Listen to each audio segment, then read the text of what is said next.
a topic that I guess is very, very relevant for each one of us, and a topic which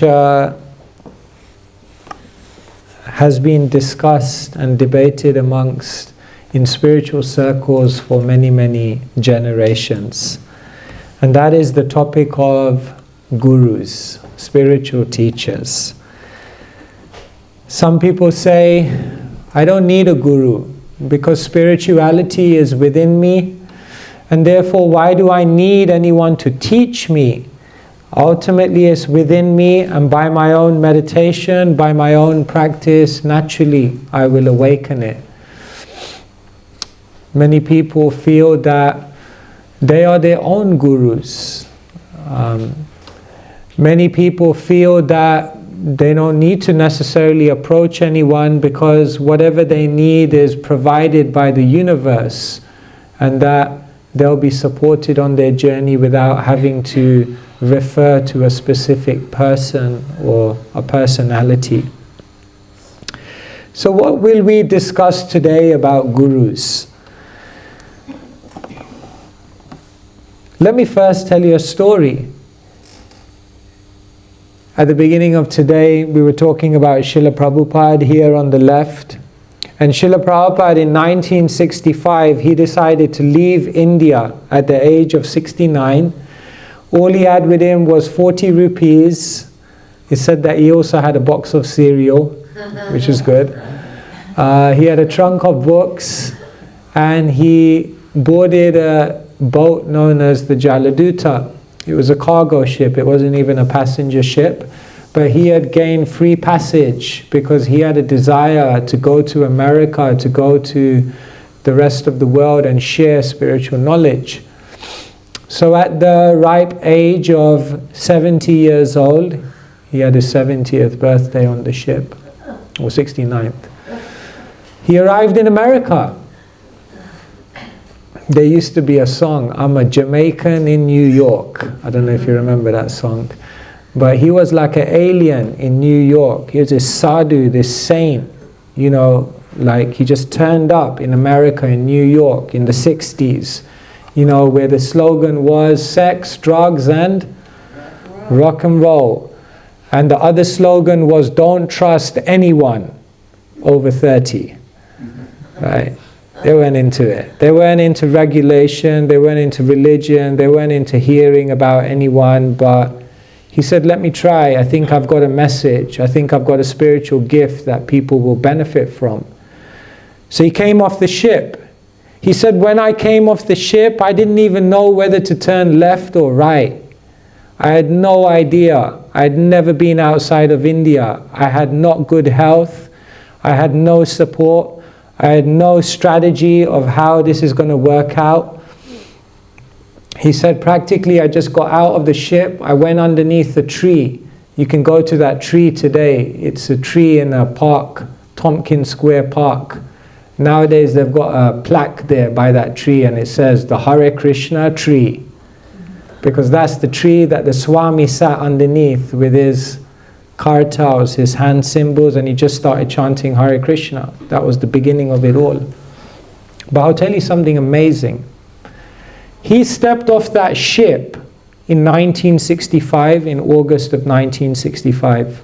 I think August, September, something around that. Now you know what happens when a plane or a ship comes to its port? Then what it does is it stays there for a few days, they clean it up, and then it goes back, right? So what happened is this ship arrived in America, and the Bhaktivedanta Swami, he stepped off. Now the interesting thing is there were two boys in New York, and their names were Keith and Howard. And they were interested in spirituality, and what they thought is that, you know, to learn about spirituality, we need to find a guru. But where are you going to find a guru in New York City? So they thought, let's go to India to find a guru. And you know what? A few days after Bhaktivedanta Swami got off the Jaladuta cargo ship, those two boys got onto the Jaladuta ship to go to India to find a guru. Ironic. They went around India for some months. They traveled to the heights of the Himalayas, to the depths of the south. They visited many ashrams, holy places. After some months, they came back to America and they said, we met many holy people, but no one we felt was our guru. And then one day they were walking in the Lower East Side of New York, and lo and behold, down the street on the other side of the road, they saw a Swami in saffron robes. And they were like, we didn't take any drugs this morning, but it seems like we're hallucinating. We just came back from India. What's this Swami? Who is this? So they met on this New York sidewalk. And they looked at the Swami and they said, are you from India? And he was like, yeah. And he looked at them and he was like, are you from India? And they were like, no, we're not from India, we're New Yorkers. But they looked at the Swami and they said, but we've just been to India because we're looking for a guru. And he said, oh, you're looking for a guru? Why don't you come over to our temple, 26 2nd Avenue, it's called Matchless Gifts, and every evening we're discussing the Bhagavad Gita. Maybe you'll find something there for you. And indeed they did come, and those two boys, Keith and Howard, they eventually received the names Kirtanananda and Hayagriva, two of the earliest disciples of Bhaktivedanta Swami. That's an interesting story. They traveled all around India looking for a guru. And lo and behold, the guru was right there in New York City. And the moment they found the guru, then their spiritual life really began. In one of our ancient scriptures, in a Bengali verse, it said, Brahmande Brahmite Kona Bhagyavan Jeev Guru Krishna Prasade Pai Lata Bhakti Lata Beach. That the soul is wandering in this universe through all the species, through all the planets, life after life, samsara. Kona bhagyavan, but when that soul becomes very, very fortunate, when that soul becomes favored, then what happens? Guru, they meet a spiritual teacher. And what happens when they meet a spiritual teacher? Bhakti lata, they receive the seed of devotion. Bhakti means love or devotion, and lata means a seed. So what happens when you meet a guru is that guru plants a seed of devotion within you. And once that guru plants a seed of devotion within you, then what happens is, through the company of other spiritualists, that becomes like the soil within which that seed then begins to sprout. Our spiritual practices like chanting, studying, serving, that becomes like the water which further nourishes that seed. The pot in which the seed is like the lifestyle and the habits that we follow. And the sun is then the grace of God that shines down and is the final element in making that seed sprout. But first we have to receive the seed. And that seed comes from a spiritual teacher. And so, in this world, if we look at anything we learn in this world, generally in every single case we find that we learnt it from someone. We learned science from someone. We learned how to ride a bike from someone. We learned how to cook from someone. In my case, not. We learn everything from someone else because teachers are able to impart us a knowledge which is beyond our own perception at this moment in our time. And so spirituality is not different than that. We need a guru, we need a teacher, we need someone who's going to be able to give us a bigger vision of life than everything that we currently know about. And so spiritual teachers are a very, very important part of our journey towards spiritual perfection. Someone may say, but there's so many hoaxes, there's so many phonies, there's so many bogey yogis. There used to be a program years ago, it was called Guru Busters. You know, like you have Ghostbusters. So there used to be a program called Guru Busters, and it was like busting all these like phony gurus, you know. We used to do this play in the monastery, and it was about phony gurus. And at one point the guru says, "And I will give you the mantra. Just give me your Rolex watch." And so the naive student just takes off his Rolex watch and he gives it to the guru and says, "Just see, now you have become timeless." It's an interesting play. So someone may say, how do I know? There's so many people have cheated me in my life. So many people claim to be close to God. So many people claim to know the truth. So many people claim so many things. How do I know who's the real McCoy? How do I know who's a real guru? Well, that's a journey we have to take. The first thing is that in anything you achieved in life, you need to have faith.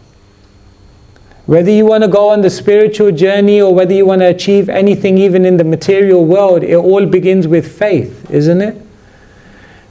How many of you have gone onto a plane to another country? Probably all of you, right? Did any of you know the pilot when you got onto the plane? How in the world did you get on that plane and put your life in the hands of someone you don't even know? Faith. How many of you checked the credentials of your teachers before you decided to go into school? No. You had to just sit down and listen. Because it all must begin with faith. So faith is not opposed to knowledge. Faith is the foundation of knowledge. In everything you require some faith. So if someone says, well, I don't want to believe in a guru because I don't want to put my faith in someone. But everyone is putting faith in someone at every single moment. Isn't it? When you open a newspaper, you're putting your faith in the journalist. When you vote for a politician, you're putting your faith in a political party. When you go into a shop and you buy some goods, you're putting your faith in the shopkeeper, that they're not cheating you. So at every moment, we put our faith in something. Therefore, if our mentality towards spiritual teachers is always a mentality of doubt, then we won't be able to go very far. You see? Just like if you doubt other things in life, you can't get very far. So faith must be there. But it's not blind faith. We don't ask you, just put blind faith in any spiritual teacher. The first thing is, shall I tell you how you know who is a spiritual teacher? It's very easy actually. A spiritual teacher knows the way, they go the way, and they can show you the way. Simple as that. The first thing a spiritual teacher has is they know the way, they have knowledge, they have understanding, they've studied from another teacher.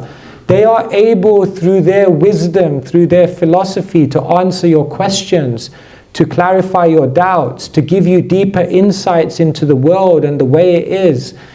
That teacher is able to reveal to you how you can actually walk that path. In other words, they have some knowledge, they have some insight. And therefore it's said that the first thing one should do in order to identify who is a spiritual teacher is hear from them. And not just hear from them, question them, ask them. And see how much they're able to clarify your understanding of reality. And then you'll begin to understand who is a guru. They say a fool is not identified until the moment they open their mouth. So as soon as someone speaks, as soon as you question, then you begin to understand what is the actual substance of someone. So the first qualification of a guru is that a guru knows the way to spiritual perfection. But a guru is not just a philosopher. A guru is not just a mental kind of speculator. But a guru is also a practitioner, one who lives it, one who breathes it, one who's actually practicing it in their own life. And therefore the second qualification of a guru is that they go the way themselves. They don't just tell you like, yeah, this is a really good thing, you should do this is amazing, these are all the philosophical arguments, but see you later, I'm going to do something else. No, they do it themselves. Therefore Srila Prabhupada, he is known as a Acharya.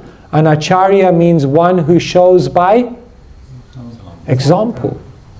Example. So they walk the talk. They practice what they preach.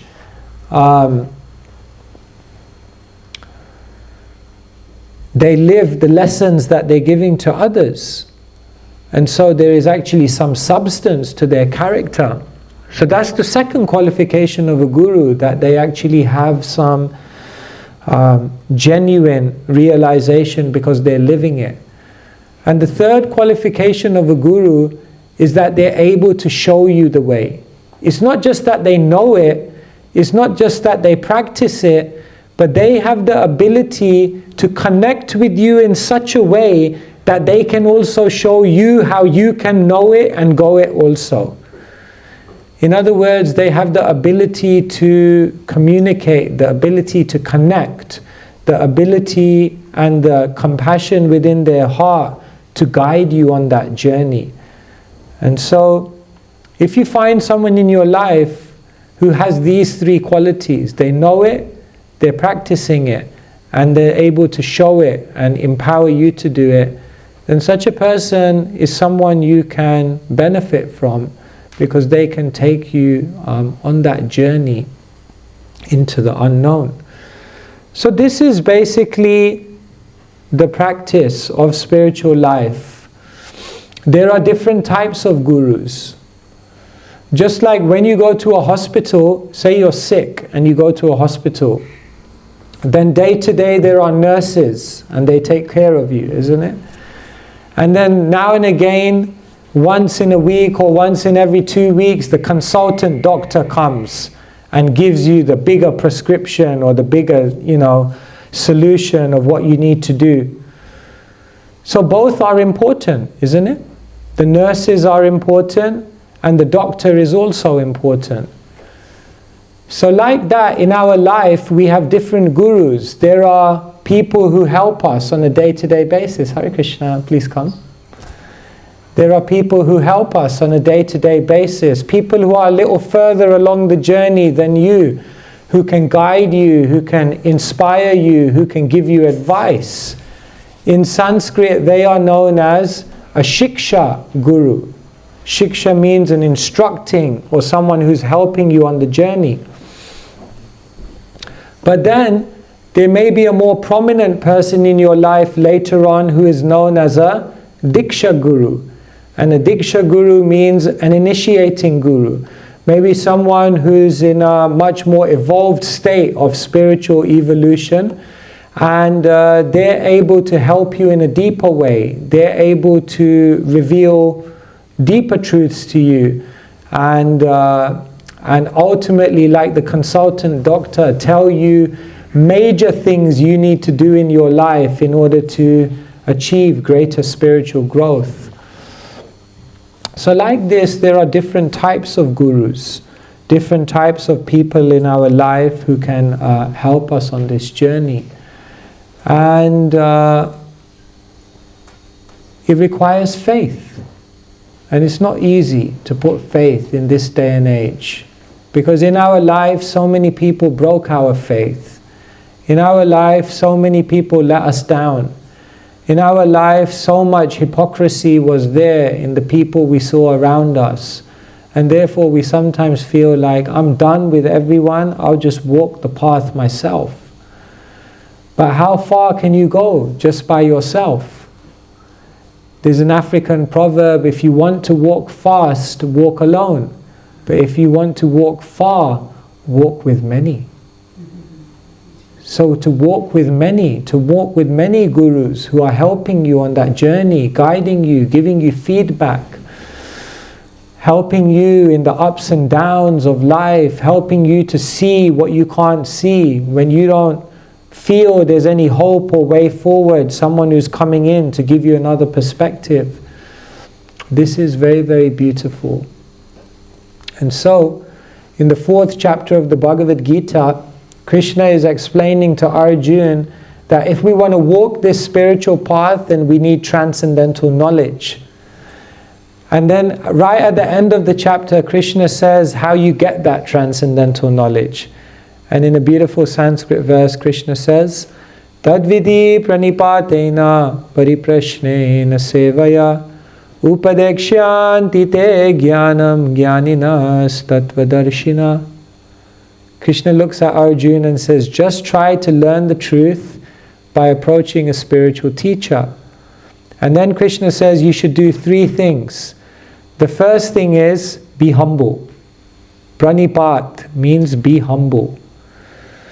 If you go in front of a spiritual teacher but you're not humble, then how much will you be able to learn? When someone is proud, in colloquial English, what do we say? They're full of it. So if you go in front of a teacher and you're full of it, then what will that teacher really be able to give you? Therefore, humility, Socrates, he once said, my wisdom is that I know I don't know. So when we open a book, when we come in front of a spiritual teacher, then there must be humility. There must be a sense that I'm going to be able to learn something that I don't know. And that open-heartedness is a very key aspect of the relationship. So the first thing in a relationship with the Guru is there needs to be humility, pranipat. But it's not just blind humility, because then Krishna says the next thing you need to do when you approach a Guru is pariprashna. And that means question. It's not that you just have to accept everything that a Guru says. You're allowed to question. You're allowed to express your doubts.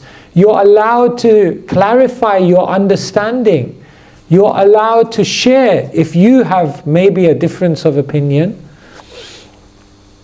And in that exchange, one will begin to realize the depth of the Guru.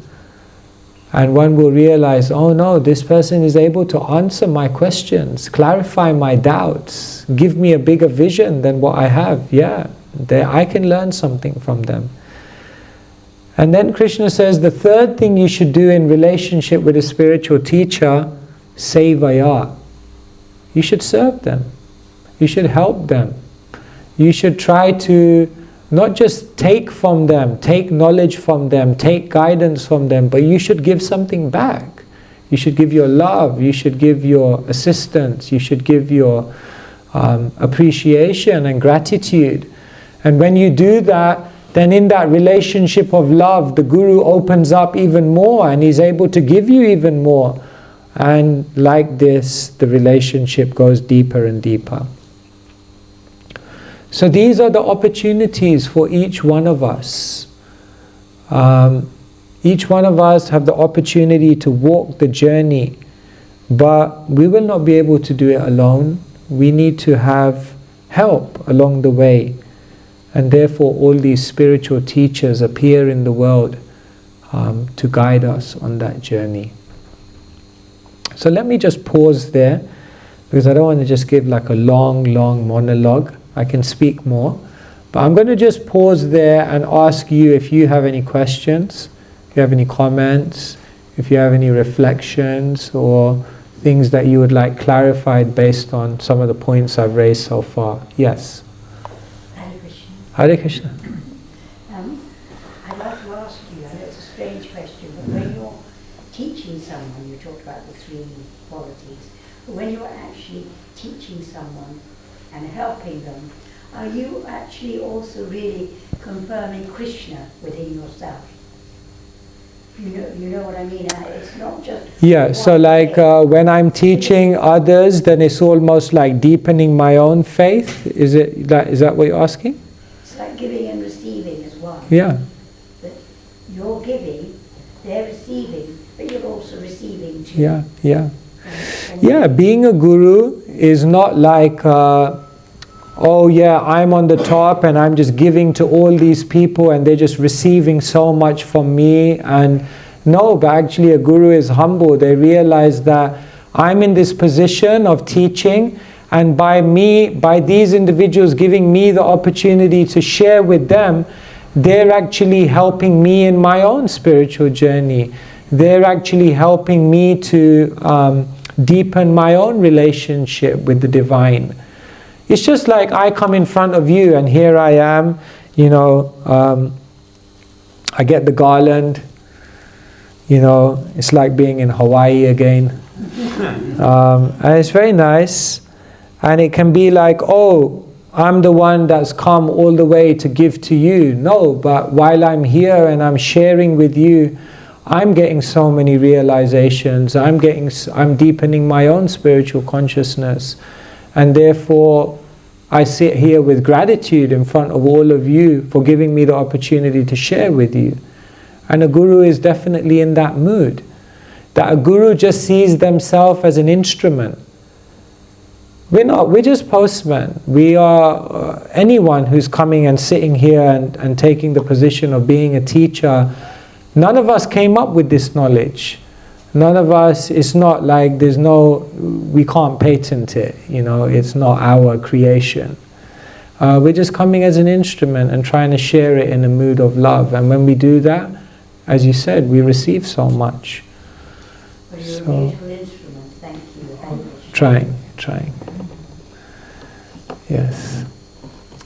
Anyone else have any questions on Guru, the need for having this kind of faith, going on this journey? How does it sound to you? Does it sound realistic? Does it sound scary? Does it sound like something you'd want to do? Do you have any reservations? Yes? And it definitely resonates what you said about when you're looking for gurus and you've lost so much trust because along the way there are so many people who claim to know the way. And I once had an interview with Raghunath Kapoor online where he was speaking about sort of his own journey, and the interviewer was asking him, well, how do you know that the guru that you're talking to knows what they're talking about? And he said, well, let me put it this way, he said, it's like, imagine you're in New York and you're a tourist, you're trying to find a way to Central Park. It comes back to faith, right? You're going to go to a random stranger and you're going to say, hey, do you know the way to Central Park? And they're going to say, yeah, you're going to turn right and then there's going to be a McDonald's at the end of the road, you're going to turn left and then you're going to turn right again, you're going to get to the Times Square, whatever, turn left and get to Central Park. And so there's faith as you start on that journey, you turn right and indeed at the end of the road you do see the McDonald's. So there's signposts along the way. Signposts that you come along the way. And then you kind of keep going and you see another signpost and you're like, right, this person, even though I put faith in them at first, I now see the signposts along the way that confirm this knowledge to me. And that's a very personal journey because you have to, like you said, you have to question, continue on your journey, and then confirm what they're teaching you as you make your own progression. You're going through your sadhana and you're making your own progression in your spiritual life. That's something that resonates with me. Yeah, that's such a nice point. Yeah. Bhakti and the journey of devotion and the spiritual journey, it's not like you just put faith and then you close your eyes and then at the end of life you just hope that you made the right decision and this is the moment, But no, at every step along that journey you can understand that it's progressing, that it's working. When Srila Prabhupada taught Krishna consciousness, he didn't teach it so much as a religion, but he taught it more as a spiritual science. And a spiritual science means there is an observation, there is an actual experience, there is direct perception of the spiritual reality.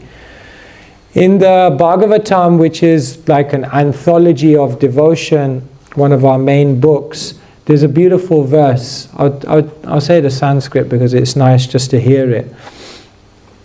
Bhakti pareshan ubhavo viraktir anyatra chesha trika eka kalaha prapadyamanasya yathashnata shushtusti pustikshud apayo nughasham. Now what is introduced in this verse of the Bhagavatam is an analogy. They say, how do you know that you're advancing on the spiritual journey? And the analogy is given of eating. At the end of this program, we'll all have the opportunity to eat, which is the reason we're all here, amongst other things. But when you eat, three things happen. The first thing that happens when you eat is there's an immediate sense of pleasure.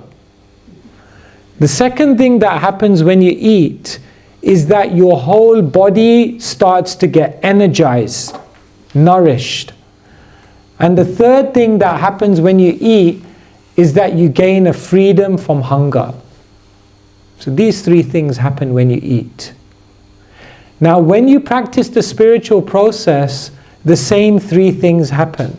The first thing that happens is you begin to contact a type of pleasure, a type of happiness, a type of contentment that nothing in the world provided you previously. It's just a different quality. You think like, wow, there's something to this. But not just that, the second thing is, just as when you eat, you don't just get pleasure, but you feel nourished. The second thing that happens when you practice spirituality is you actually feel an experience of divinity. This spiritual path is not just about believing in God, but it's an opportunity to perceive the presence of God at every moment in our lives if we're tuned in.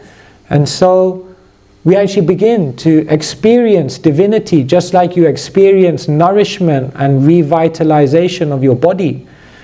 And the third thing that happens is just like when you eat, later on you get freedom from hunger. When you practice the spiritual process, the other thing that happens is you just experience a freedom from material desire, a freedom from material attachment, a freedom from material lust and greed and ambition.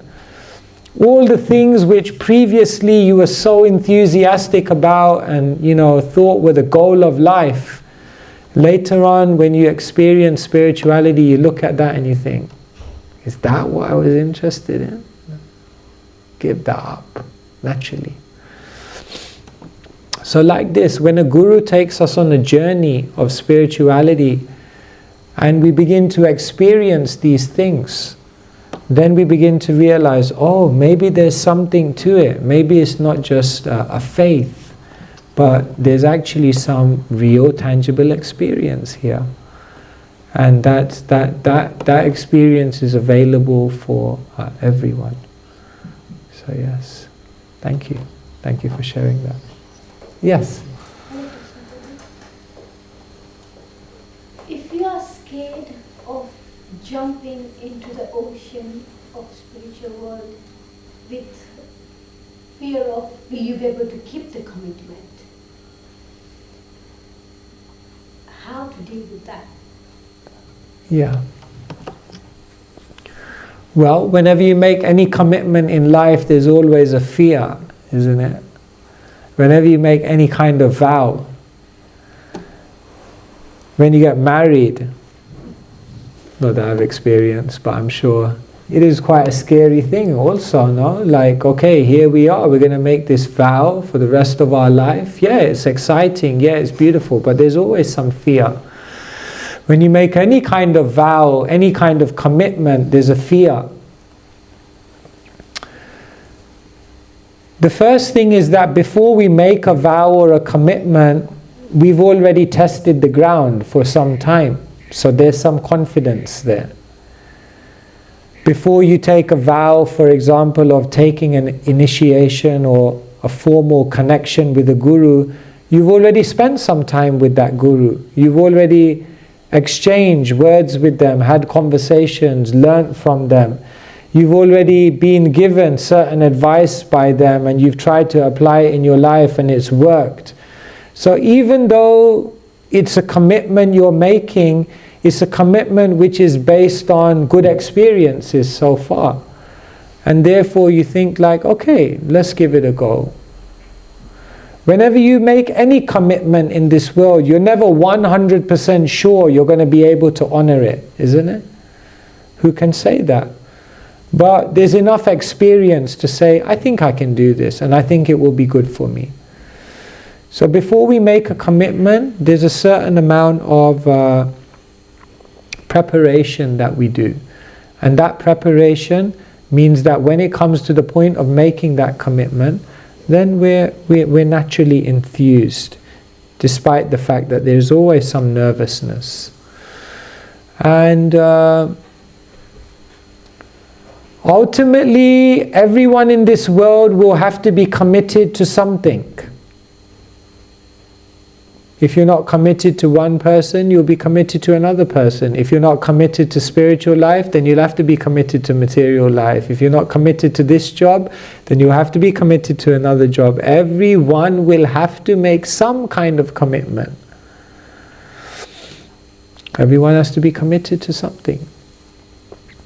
So, why not make a commitment to something and someone who can open doors to a reality that no one else can open you up to?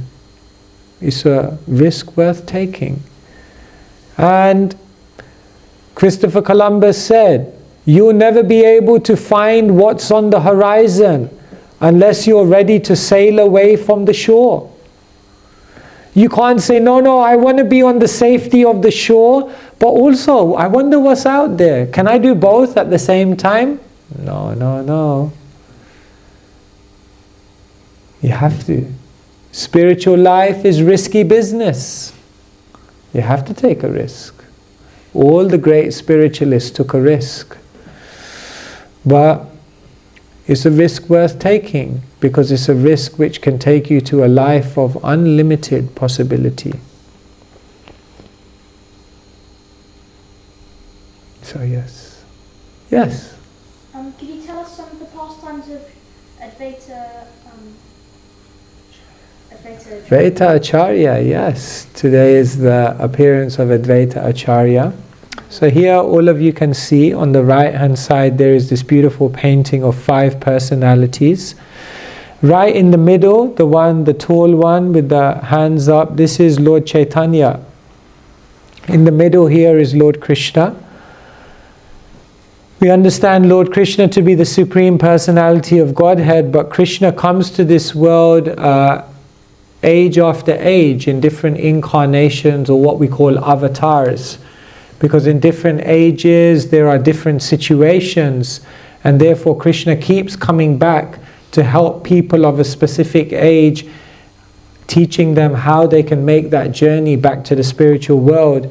So the current age that we're living in is known as Kali Yuga, or the age of darkness, the age of degradation. Is kind of like, in the cosmic cycle, it's like the depths of the winter. So in this age it's very difficult, isn't it? Have you noticed to practice spirituality in this day and age is not so easy. There are so many temptations, there are so many distractions, there's so much weakness that we have inside of us. So when Krishna came to the world, he came as Lord Chaitanya.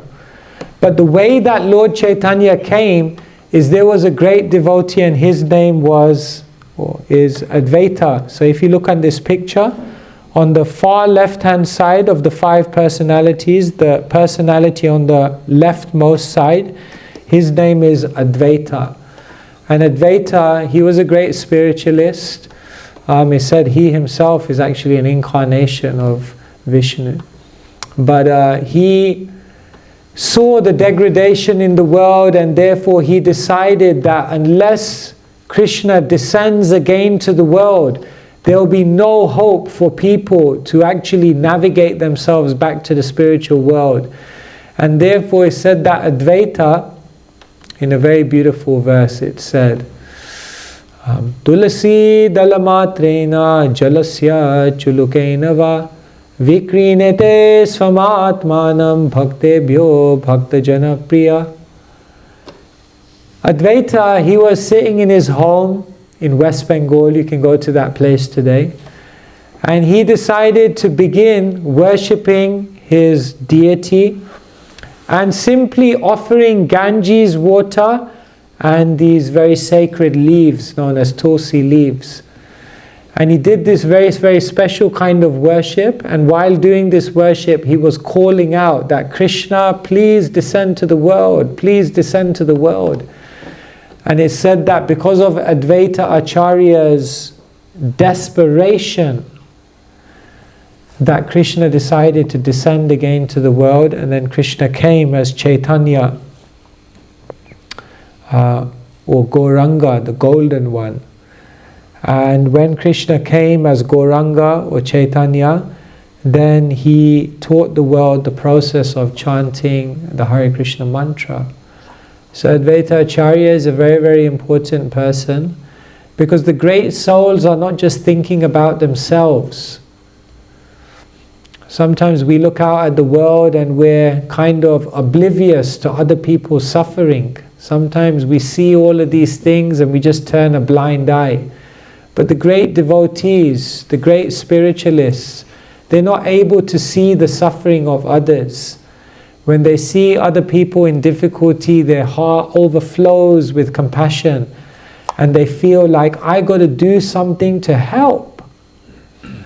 And so Advaita Acharya, he was that person who had so much love, so much compassion, that he said, no, we have to do something. Therefore, by his devotion, he was able to call Krishna to this world, and therefore Krishna descended as Chaitanya. There's so much more we could say about Advaita, but I'll stop there on that point. But thank you for your question. Very nice. Does anyone else have any questions on Guru or the spiritual path, or how we're moving forward on this journey? You can be free, you can be open if you have any doubts. So, yes. Maharaj, a couple of things actually. You mentioned there's two kind of groups of gurus. You mentioned Shiksha and Diksha. Yeah.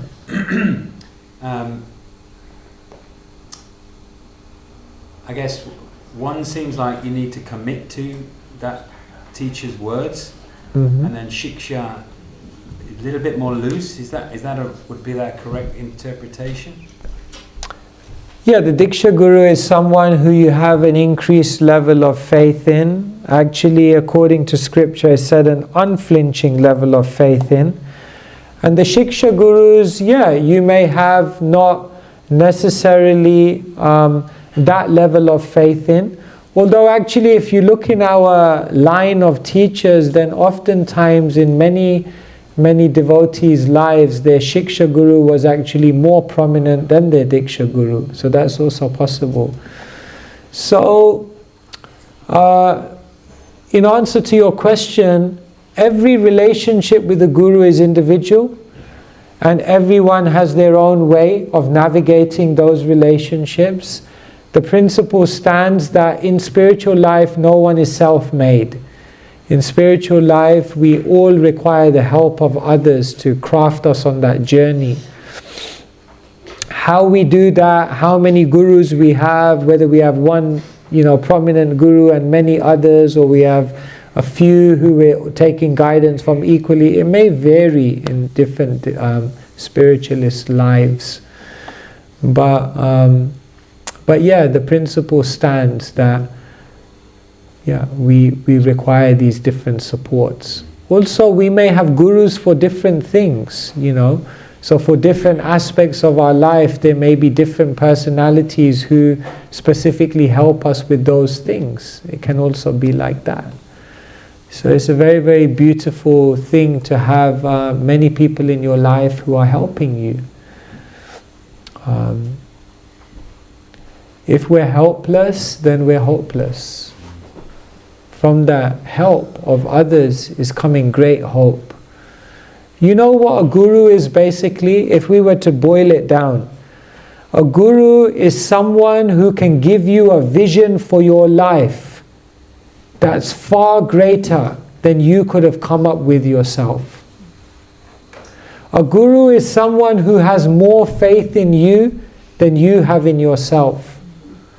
And a guru is someone who can take you to a level of potential that you could not even dream of. So this is, when we think of a guru like this, is so exciting. It's someone who can take us much further.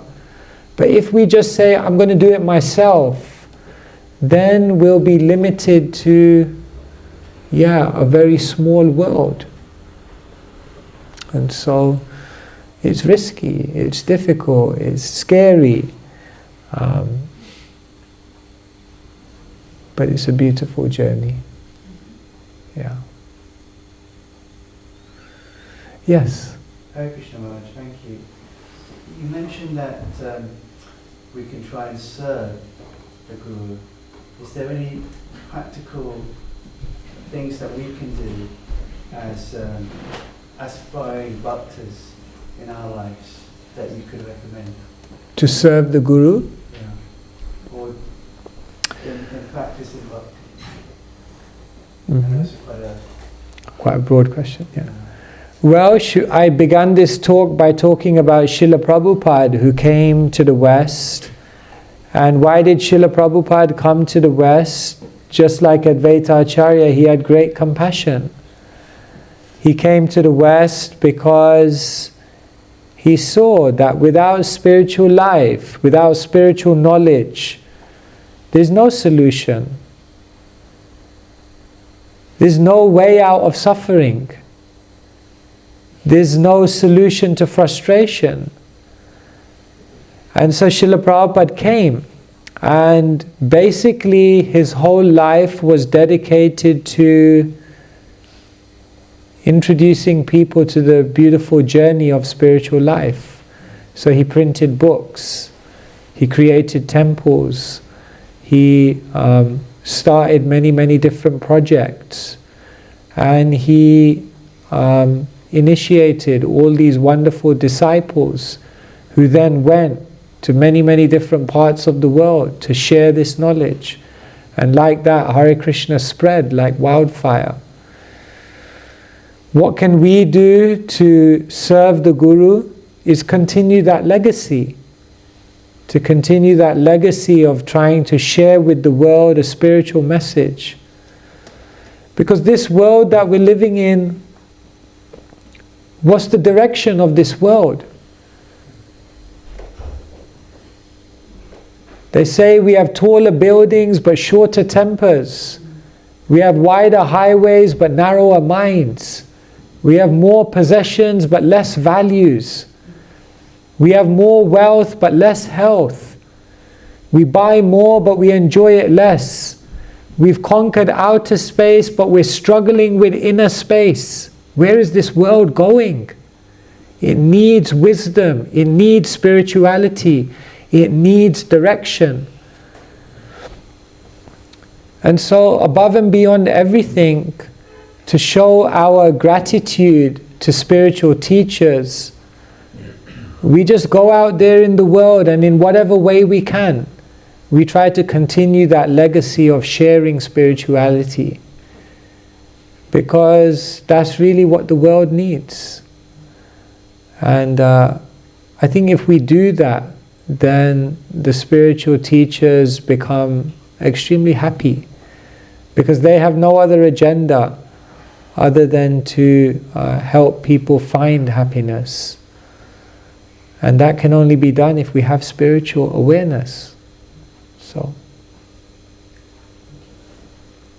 some people will do it through speaking, some people will do it through writing, some people will do it through cooking beautiful food, offering it to God and then serving that out and conquering people through the stomach.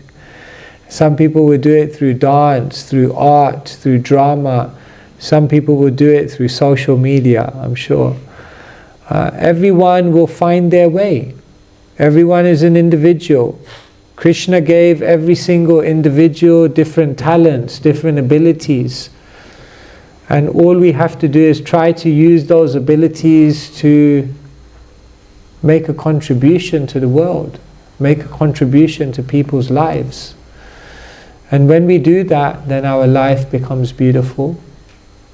Because if our life is just selfish, if it's just about me, 2 houses, 2 phones, 2 cars, too much.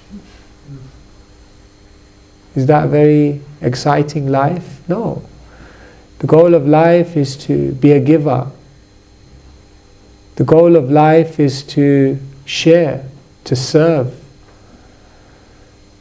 We're all here to make a contribution to the world. So let us do that. Because life is short. Here today, gone tomorrow.